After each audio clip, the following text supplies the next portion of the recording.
Mari kita berdoa. Bapa, kami bersyukur di tengah kesibukan kami bekerja hari ini, kami boleh hadir untuk beribadah dan khususnya mendengarkan firman Tuhan. Karena itu berbicaralah kepada kami sebab kami sudah siap untuk mendengar. Mampukan kami juga untuk melakukan firman-Mu. Demi nama Tuhan Yesus kami berdoa. Amin. Shalom Bapak Ibu. Hari ini saudara-saudara kita akan mendengarkan satu tema, yaitu kerja sebagai sebuah panggilan. Jadi saya sedikit modifikasi tema dari sinode. Karena bulan September itu adalah bulan misi. Dan GKJ Kartini khususnya akan memfokuskan pada bagaimana seseorang itu menjadi misionarisnya Tuhan di tempat kerja. Karena itu kita akan coba memperhatikan firman Tuhan yang pada hari ini akan kita ambil dari 1 Korintus pasal yang ke-1 ayat yang ke-9 dan juga 1 Korintus 7 ayat 17. Allah yang memanggil kamu kepada persekutuan dengan anaknya Yesus Kristus Tuhan kita adalah setia. Jadi Allah memanggil kita dalam persekutuan dengan Yesus. Kedua, persekutuan yang lain yang kita lihat, ada panggilan yang lain dalam 1 Korintus 7 ayat 17. Selanjutnya hendaklah tiap-tiap orang tetap hidup seperti yang telah ditentukan Tuhan baginya, dalam keadaan seperti waktu ia dipanggil Allah. Inilah ketetapan yang kuberikan kepada semua jemaat. Nah, saudara-saudara yang kekasih,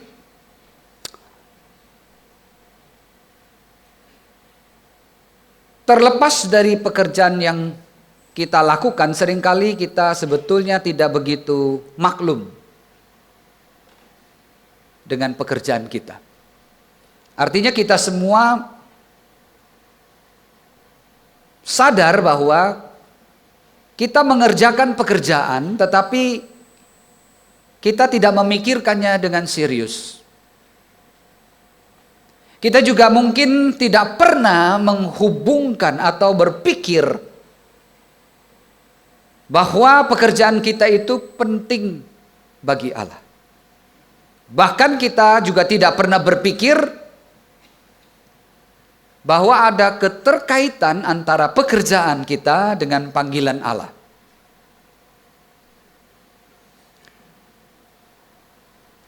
Saudara, saya membaca sebuah buku tulisan dari Ben Witherington Tree, ya, disebut di situ, saudaraku, terlepas dari pekerjaan yang diemban oleh seorang Kristen, kerja itu harusnya dilihat sebagai pelayanan yang dilakukan untuk melayani siapa? Sang Raja dan kerajaannya, bukan sekedar kewajiban. Nah, itu sebabnya saudaraku, kalau kita perhatikan banyak sekali orang tidak mempertimbangkan hal itu. Bahkan gereja di abad yang ke-15 seperti pada zaman Martin Luther, gereja pada waktu itu memahami dirinya itu sebagai kerajaan Allah.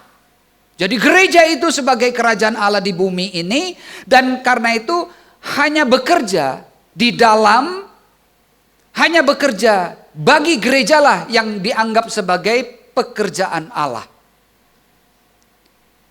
Jadi itu artinya saudaraku, satu-satunya cara untuk kita bisa, atau cara bagaimana Allah memanggil kita untuk melayani Dia, itu dengan cara misalnya menjadi biarawan, biarawati, ya, bekerja sebagai imam. Dan saudara-saudaraku, mereka membagi dua, saudara-saudaraku. Mereka yang pekerjaannya disebut pekerjaan rohani, itu para imam, para pendeta, para guru Injil, dan pekerjaan-pekerjaan yang lain yang dilakukan oleh jemaat itu pekerjaan duniawi, pekerjaan sekuler yang dipandang sama seperti sebuah pekerjaan yang memang diperlukan tapi sifatnya rendah. Nah, saya khawatir saudara-saudaraku, saudara juga sebetulnya diam-diam punya konsep seperti itu. Pekerjaan rohani, pekerjaannya siapa? Pendeta. Pekerjaan jasmani, pekerjaannya siapa? Pekerjaan saya, saudara. Jadi membuat satu dikotomi di antara pekerjaan rohani dan pekerjaan sekuler. Dan itu kadang-kadang tidak bisa digabungkan. Sudah pendeta urusan yang itu aja. Nah, kalau jemaat disuruh melayani, jangan. Itu pekerjaannya pendeta yang sudah dibayar. Begitu. Nah, saudara yang kekasih di dalam Tuhan, apakah benar demikian? Saudara, pekerjaan sebagai panggilan. Jadi semua pekerjaan manusia bukan hanya sekedar pekerjaan, tetapi itu adalah sebuah panggilan. Nah, kata Latin yang dipakai panggilan itu adalah vocare, dan dari situ kita mendapatkan pekerjaan atau kata vocation. Jadi kalau ditanya apa vocationmu, wah saya pekerjaannya bankir, saya pekerjaannya ini dan itu. Nah, cuma dibatasi dengan kata kerja itu saja, hanyalah sebuah pekerjaan. Kalau saudara membaca dalam 1 Korintus 7 ayat 17 tadi selanjutnya, hendaklah tiap-tiap orang tetap hidup seperti yang telah ditentukan Tuhan baginya, dan dalam keadaan seperti waktu ia dipanggil Allah. Kaleo, memanggil. Paulus menggunakan kata itu, memanggil. Jadi kita sudah ditentukan dan kita juga dipanggil. Ini tidak sama sekali merujuk kepada tugas-tugas rohani, tetapi ini adalah merujuk kepada panggilan tugas sosial, ekonomi, pekerjaan-pekerjaan sekuler. Jadi Allah memperlengkapi orang-orang Kristen itu untuk bersama-sama dalam berbagai jenis pekerjaan dengan satu tujuan, untuk membangun komunitas manusia. Jadi saudaraku, ada suatu pekerjaan yang kita miliki, itu adalah sebuah vokasi atau suatu vokare, dan vokasi itu hanya ada kalau ada orang yang memanggil Anda untuk melakukan sebuah pekerjaan, melakukannya bukan hanya untuk diri Anda sendiri. Dan saudara-saudaraku, juga pekerjaan kita itu hanya bisa menjadi sebuah vokare, dibayangkan saudaraku, kalau saudara itu mempunyai misi pelayanan untuk sesuatu yang di luar dari minat Anda. Ini menjadi vokare. Itu sebabnya saudaraku yang kekasih, pekerjaan itu bukan sekedar mendapat untung bertahan hidup. Saudara, kalau Lutheran itu pernah mengatakan satu hal begini, bekerja bukan sekedar mencari nafkah, melainkan bertujuan untuk mengasihi sesama dan pada saat yang sama melepaskan kita dari beban yang meremukkan, yaitu bekerja dengan tujuan utama untuk pembuktian diri.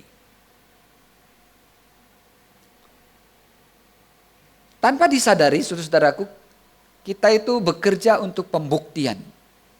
Nah, saya suka dengan orang Tionghoa karena saya orang Tionghoa. Haleluya. Papa saya itu kerja keras. Dan orang Tionghoa itu punya jiwanya kerja. Seperti Pak Jokowi, ya. Kerja. Nyambut gawe gitu ya, kerja. Nah, yang kurang disadari adalah apa tujuan Anda bekerja? Dulu ada satu orang dihina. Kamu ya, bodoh. Tidak bisa kerja. malas. Terus dihina. Orang itu dalam hati marah sekali. Lalu dia bilang begini, nanti ya, kalau aku sudah berhasil, aku akan melebihi kamu. Semangat ya, orang gini memang semangat. Ya. Dan dia betul kerja dari pagi sampai malam, malam pagi. Kalau perlu orang lembur, dia lebih lembur lagi. Sakit dianggap remeh, tidak minum, tidak makan, yang penting kerja. Belakangan mati. Nah itu. Jadi saudara, bekerja dilandasi kepada rasa marah. Bekerja dilandasi kepada ingin menyaingi. Dan bekerja didasarkan kepada ingin menunjukkan identitas saya. Ini loh orang hebat. Kalau saya bekerja, saya berhasil, saya orang hebat.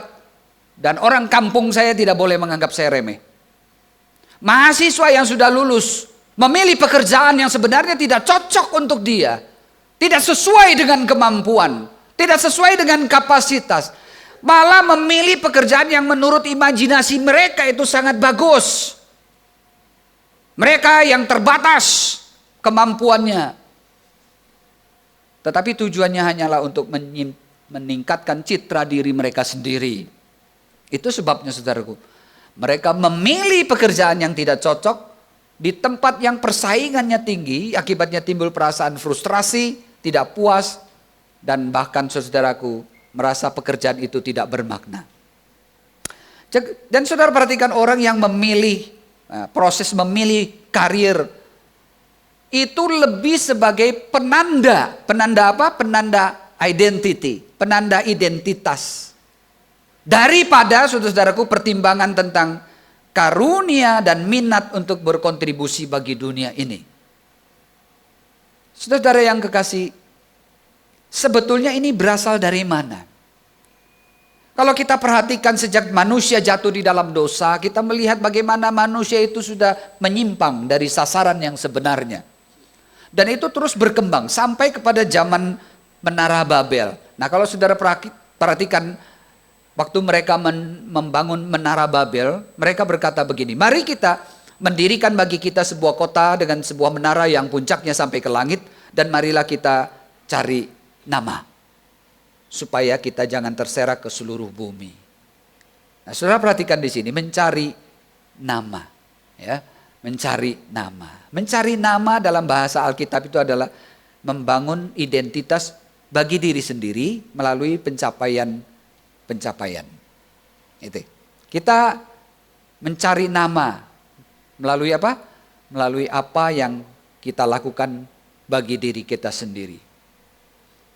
Mencari nama, saudaraku. Itu artinya apa, saudaraku?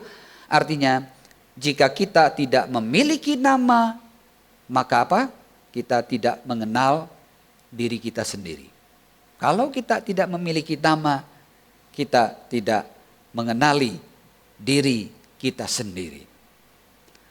Nah, saudara perhatikan lagi. Pernyataan yang berikutnya itu adalah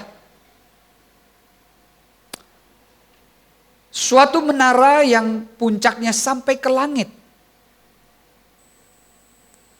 Nah, saudara-saudaraku yang kekasih, ini artinya mereka menetapkan nilai rohani terhadap pekerjaan dan pencapaian mereka. Mereka ingin mendapatkan signifikansi atau makna dari pekerjaan, padahal sebetulnya mereka bisa mendapatkan itu dari Allah. Tetapi karena Allah itu sudah disingkirkan di dalam hidup mereka, di dalam hati mereka, di dalam kehidupan sehari-hari, maka mereka mencari itu di dalam pekerjaan. Nah, inilah yang membawa kepada apa, saudaraku? Kepada yang namanya materialisme. Mengizinkan hasil kerja kita, memberitahu kepada kita siapa kita. Mengizinkan pekerjaan kita memberitahu kepada kita bahwa kita itu sehat. Mengizinkan pekerjaan itu memberitahu kepada kita bahwa kita ini aman. Saudara tidak pernah memperhatikan dengan sangat serius apa yang sebenarnya sedang terjadi di dalam pekerjaan itu. kita kadang-kadang seperti ini. Yang kedua, saudaraku yang kekasih, kata yang kedua yaitu ingin supaya kita jangan terserak ke seluruh bumi. Berarti apa, saudaraku? Berarti mereka akan memperoleh suatu nama karena mereka berkumpul menjadi satu kekuatan besar, suatu perusahaan yang besar, suatu kelompok yang besar, dan karena itu mereka memiliki kekuasaan, mereka memiliki kebesaran, dan kebesaran itu datang dari mana? Datang dari ukuran yang besar, kekayaan dan kota yang besar, dan orang-orang yang hebat di dalamnya. Jadi jenis identitas yang pertama itu datang dari memberhalakan talenta-talenta mereka, dan yang kedua datang dari memberhalakan kelompok. Dan di situ terjadi imperialisme, di situ terjadi nanti namanya kolonialisme yang berasal dari sebuah penyimpangan dari memaknai pekerjaan yang sebetulnya sudah ditetapkan oleh Tuhan. Allah ingin setiap individu yang ada di dalam dunia ini untuk membudidayakan semua yang ada di alam semesta ini. Dan bukan hanya itu, tetapi Allah juga membangkitkan pembudidaya yang akan mengolah dunia ini untuk kemuliaan Tuhan. Tapi itu tidak dilakukan oleh manusia. Makanya saudaraku, Allah kemudian turun dan mengacau balaukan bahasa mereka. Mereka tidak bisa bersatu lagi. Jadi di sini kita melihat satu prinsip Alkitab yang terus-menerus diulangi. Yaitu apa, saudaraku yang kekasih? Keinginan hati manusia yang berdosa itu menciptakan ketegangan yang selalu itu membawa kehancuran, kesombongan, kebutuhan untuk makna diri pribadi. Itu akhirnya menciptakan persaingan, menciptakan perpecahan, menciptakan perselisihan. Jadi saudara tidak usah heran kalau sekarang ada perusahaan A bersaing dengan perusahaan ini. Saudara bekerja bukan untuk sesuatu bagi keluarga Anda, sekarang Anda juga bekerja untuk bisa bersaing dengan orang lain, atau saudara akan hancur. Saya membaca Alan Rose, The Creation and Blessing, A Guide to the Study and Exposition of Genesis. Di situ dia katakan, karakteristik dasar budaya dengan demikian terlihat di sini. Yang melandasi adalah satu, kecemasan. Dan kedua, keinginan untuk mengejar ketenaran. Cemas. Kedua, mencari ketenaran, rasa aman dalam reputasi kekuasaan. Jadi salah satu alasan kenapa saudaraku tidak ada hasil dalam pekerjaan kita, sia-sia dalam pekerjaan kita adalah karena kecenderungan yang kuat dari hati manusia untuk menjadikan pekerjaan sebagai dasar utama dari makna dan identitas seseorang. Pekerjaan menjadi apa, saudaraku? Cara kita untuk membedakan diri kita dari sesama, untuk menunjukkan kepada dunia bahwa kita itu istimewa. Nah, saudara, sekarang saudara lihat di dalam hatimu sendiri. Betul enggak sih? Sebetulnya Anda bekerja itu mencari nafkah, menafkahi anak, istri, atau sebetulnya ada kecemasan yang besar yang di dalam diri Anda tersembunyi keinginan untuk menunjukkan identitas Anda. Nih loh saya. Saudara lihat pengkhotbah sejak dari puluhan juta, ribuan tahun yang lalu.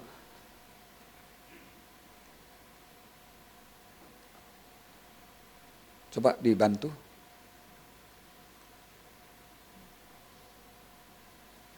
Ya. Pengkhotbah pasal 4 ayat 4. Dan aku melihat bahwa segala jeripaya dan segala kecakapan dalam pekerjaan adalah iri hati seseorang terhadap yang lain.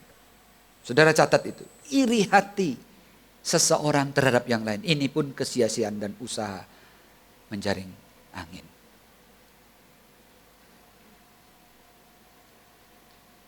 Jadi pekerjaan itu sebetulnya apa? Pekerjaan itu adalah suatu bentuk di mana kita bisa membuat diri kita berguna bagi sesama. Di mana sesama kita itu bisa merasakan pekerjaan Allah di dalam hidup kita. Oleh karena itu kalau kita perhatikan di dalam Kolose itu selalu ada kalimat yang mengejutkan kita. Apapun juga yang kamu perbuat, perbuatlah dengan segenap hatimu seperti untuk Tuhan dan bukan untuk manusia. Lakukan sesuatu itu seperti kita melakukan itu untuk Tuhan. Pekerjaan kita lakukan seperti untuk Tuhan. Karena Tuhan yang memberikan kita identitas itu. Itu sebabnya saudaraku ketika kita membaca 1 Korintus 7 ayat 17 tadi. Di situ dikatakan kamu dipanggil. Ya, engkau tetap seperti sedia kala seperti kau dipanggil. Itu artinya kalau saudara adalah pedagang, saudara tidak perlu jadi pendeta. Begitu ya. Karena sekarang sudah ada pendeta yang pedagang. Dan pedagang yang pendeta. Ya sudah kalau mau menjadi pedagang, pedaganglah. Kalau saudara budak ya memang saudara dipanggil sebagaimana saudara ada. Dan saudara tidak perlu merubah itu. Ketika saya membaca kitab Raja-Raja, di situ ada seorang pembesar namanya Naaman. Naaman itu adalah seorang panglima tentara Aram. Dia kena kusta, dia datang kepada seorang nabi namanya Elisa, lalu kemudian di situ Tuhan menyembuhkan dia melalui memandi 7 kali di sungai yang kotor, bukan di Ciliwung, bukan yang kotor. Tetapi kemudian setelah dia selesai, dia memberikan tanda kasih, tetapi Elisa menolaknya. Lalu kemudian kalau begitu kata Naaman, boleh enggak saya mengambil tanah dari tanah ini? Dia bilang boleh saja. Lalu dia ambil segerobak tanah. Ngapain saudara-saudara? Ya. Kalau IKN dulu banyak tanah yang diambil dari berbagai daerah lalu ditaruh di situ. Nah ini dia ngambil dari itu lalu kemudian dibawa pulang. Maksudnya apa saudaraku?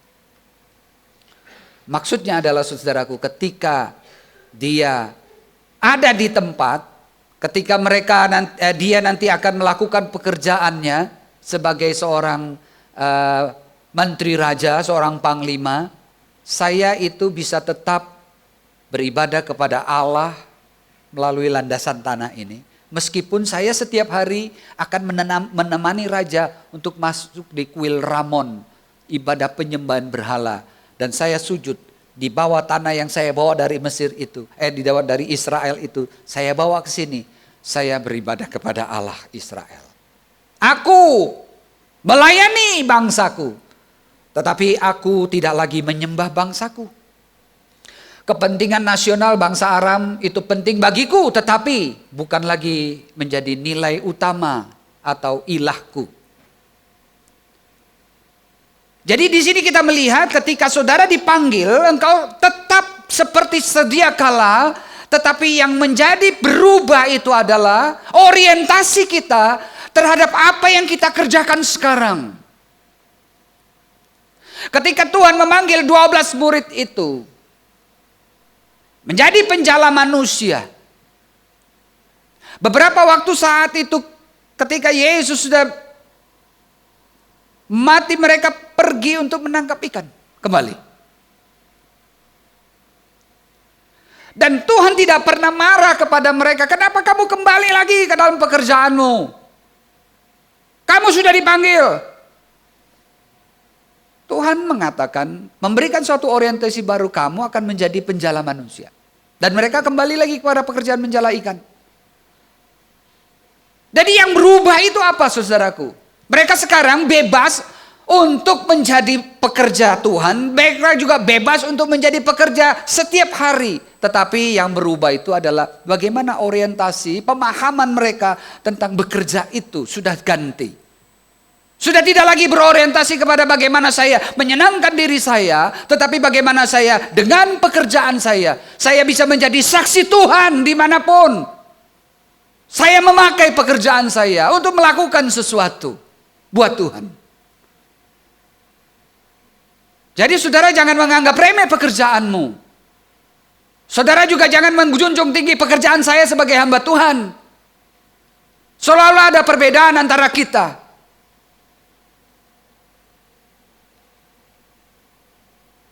Karena itu saudara yang kekasih, mari kita berdasarkan pemahaman ini. Kita tidak lagi terikat dengan pekerjaan kita, tapi keluar dari pekerjaan kita. Dan melihat pekerjaan kita sebagai bagian dari misi Allah untuk dunia ini. Dan karena itu ada beberapa hal yang perlu kita ketahui. Ada passion yang palsu, yaitu gerakan yang dikuatkan oleh kebutuhan akan kenyamanan. Passion itu saudara-saudaraku adalah lahir dari jiwa yang kosong. Saudara, saya senang dengan orang Tionghoa yang bekerja keras. Itu satu hal. Tetapi satu hal yang mungkin tidak pernah ditelisik adalah kekosongan di dalam jiwanya yang ingin menunjukkan identitasnya. Sehingga saudaraku kadang-kadang bekerja sudah menjadi berhala bagi orang Tionghoa. Jadi salah satu favorit dosa itu adalah apa, saudara? Menyembunyikan diri di balik topeng kegiatan tubuh yang bekerja keras. Saudara tidak pernah pikir itu ya? Dan kita sangat memuji orang yang bekerja keras. Tapi tidak pernah meneliti sebetulnya kerja keras untuk apa. Bekerja keras didasarkan apa. Anda mungkin bekerja sangat keras karena iri hati. Dan Anda ingin lebih maju dari orang lain. Atau saudara ada kesombongan untuk membuktikan diri Anda sendiri. Atau ada sesuatu yang tersembunyi yaitu keserakahan, kerakusan akan kesenangan.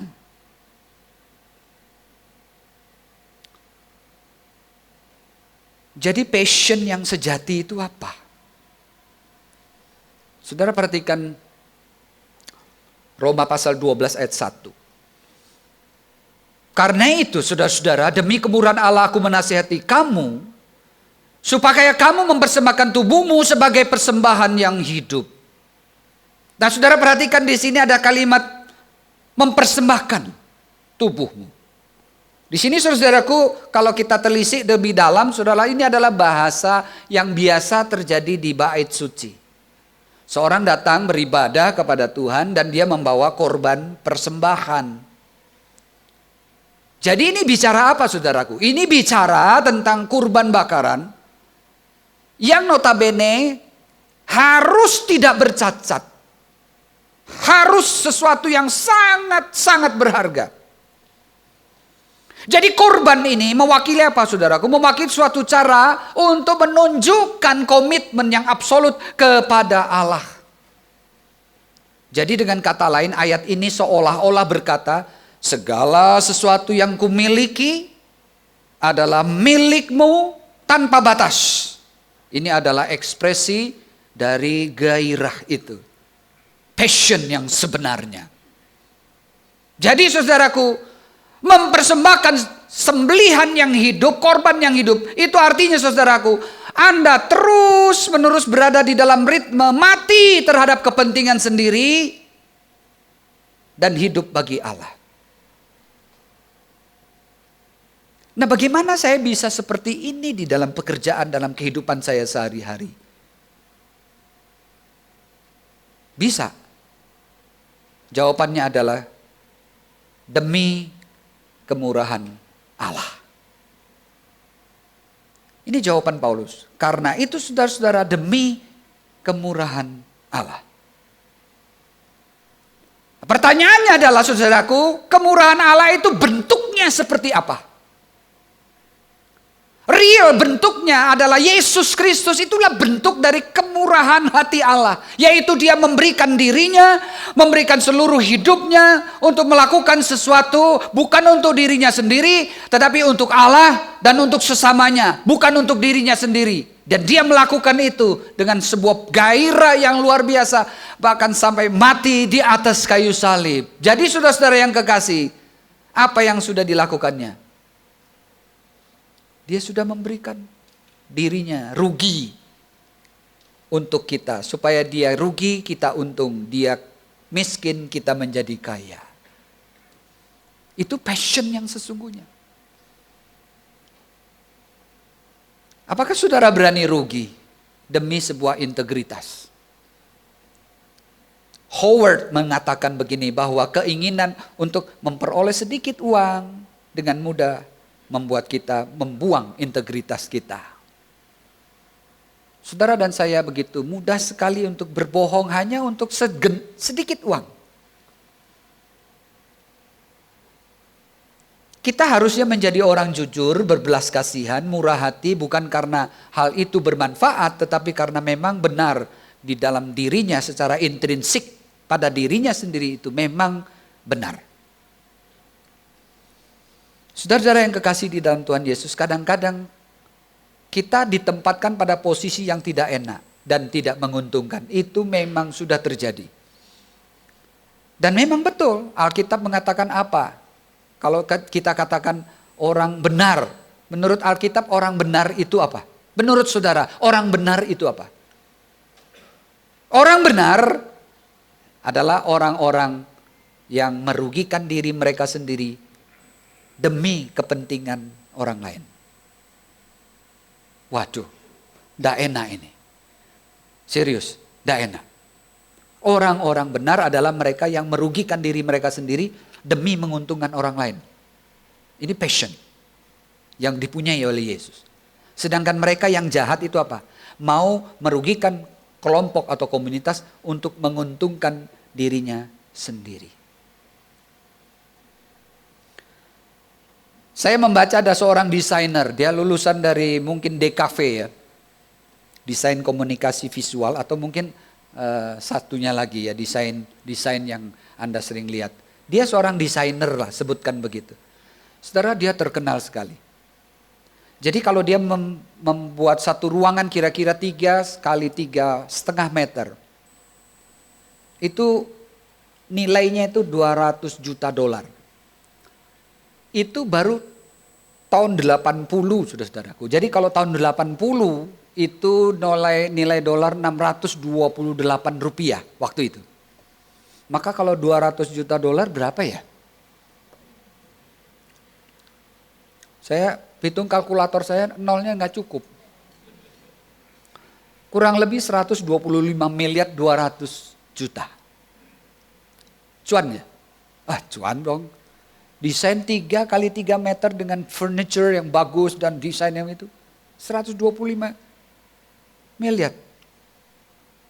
Lalu dia mengatakan begini, saya mulai mempertanyakan motivasi saya dalam mendorong orang untuk membeli ini, menghabiskan uang sebanyak itu untuk membeli furniture dan sebagainya. Lalu saya memutuskan untuk berhenti. Nah loh, cuan loh ini. Berhenti.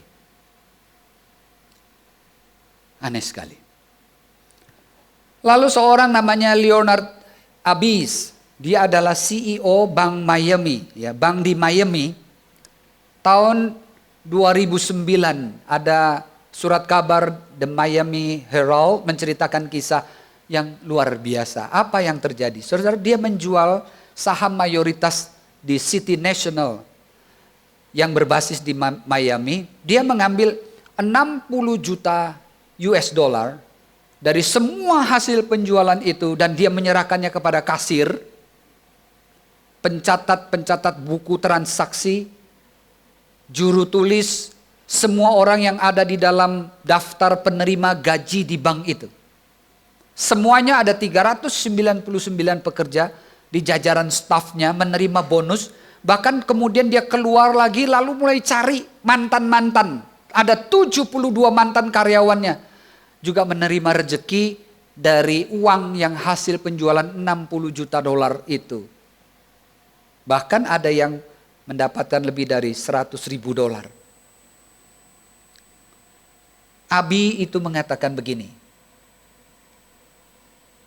aku sudah memikirkan, memimpikannya lama sekali. Saya ingin sekali memberikan penghargaan kepada karyawan yang bekerja bersama saya selama bertahun-tahun. Dan saya kemudian memutuskan untuk menjual bank ini. Orang-orang yang bergabung dengan saya, yang tinggal bersama dengan saya di bank, tanpa janji ekuitas, saya selalu berpikir suatu hari saya akan berikan kejutan kepada mereka. Dan uang ini, aku benar-benar tidak membutuhkannya. 60 juta dolar. Mengerikan sekali, saudara. Apakah saudara bisa seperti ini? Saudara jangan menganggap remeh pekerjaanmu, karena pekerjaanmu itu penting kalau saudara sudah mulai mendasarkan pemikiran satu filsafat Alkitabiah. Ini kepunyaan Tuhan dan ini pasti untuk kebaikan orang banyak. Meskipun pekerjaan itu remeh sekali. Tetapi saudaraku, kadang-kadang kita yang sudah mengerti firman, tapi kita tidak bisa melakukannya. Mengapa? Berulang-ulang kita mendengar firman, tetapi kita tetap melakukan kesalahan, bahkan dosa. Suatu kali, Reverend Tony Yo itu ada di Vancouver, lalu kemudian dia melihat ada satu plakat tulisannya bagus sekali, yaitu aturan untuk menjadi manusia. Nah, saya akan sharekan itu kepada saudara semua. Aturan untuk menjadi manusia. Aturan yang pertama.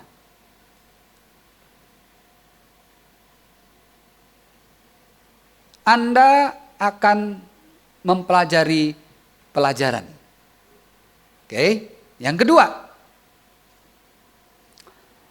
Tidak ada kesalahan, hanya pelajaran. Yang ketiga. Pelajaran diulang sampai itu terpelajari. Dan yang keempat,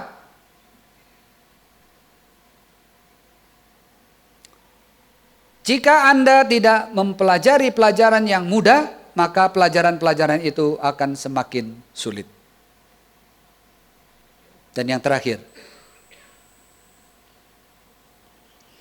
Anda akan mengetahui bahwa Anda telah belajar sebuah pelajaran ketika tindakan Anda berubah. Kebenaran tidak mengubahkan Anda. Kebenaran yang dilakukan, itulah yang mengubahkan kita. Hari ini saya harap saudara pulang dan Anda berubah. Melihat pekerjaan Anda sebagai bagian dari pekerjaan Allah untuk dunia ini. Kiranya Tuhan memberkati kita. Mari kita berdoa. Bapa yang di surga, kami berterima kasih untuk hari ini.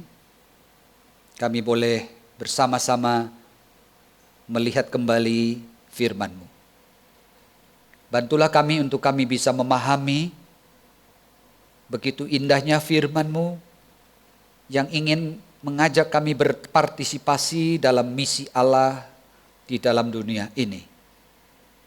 Tuhan berkati setiap kami yang mendengar, rubahkanlah kami dan jadikan kami misionaris Allah di tempat di mana kami bekerja.